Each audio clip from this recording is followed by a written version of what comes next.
Joshua chapter 5. The new generation circumcised.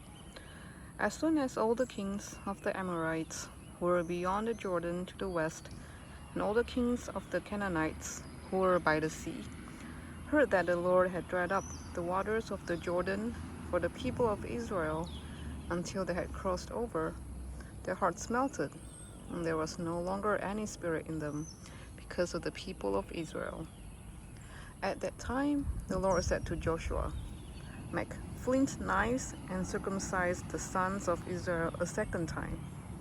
So Joshua made flint knives and circumcised the sons of Israel at Gibeath Haraloth. And this is the reason why Joshua circumcised them. All the males of the people who came out of Egypt, all the men of war, had died in the wilderness on the way after they had come out of Egypt.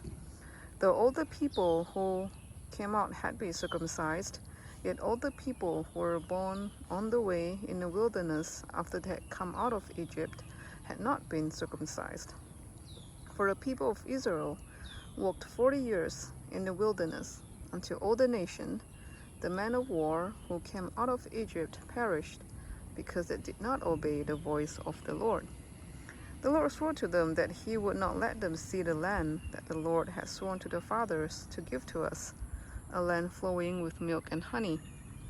So it was their children, whom he raised up in their place, that Joshua circumcised, for they were uncircumcised, because they had not been circumcised on the way.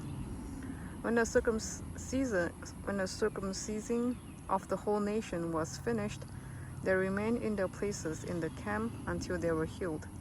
And the Lord said to Joshua, "Today I have rolled away the reproach of Egypt from you."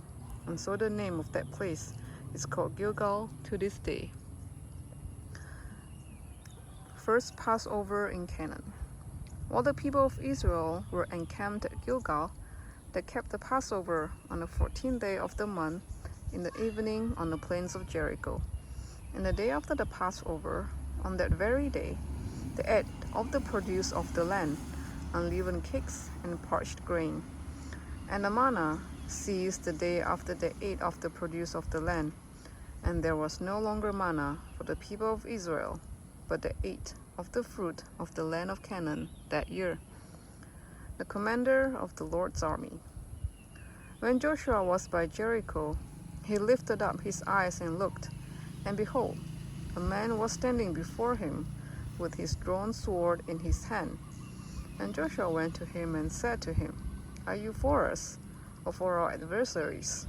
And he said, "No, but I am the commander of the army of the Lord. Now I have come." And Joshua fell on his face to the earth and worshipped, and said to him, "What does my Lord say to his servant?"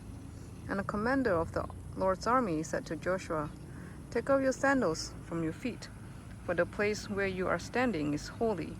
And Joshua did so. This was Joshua chapter 5.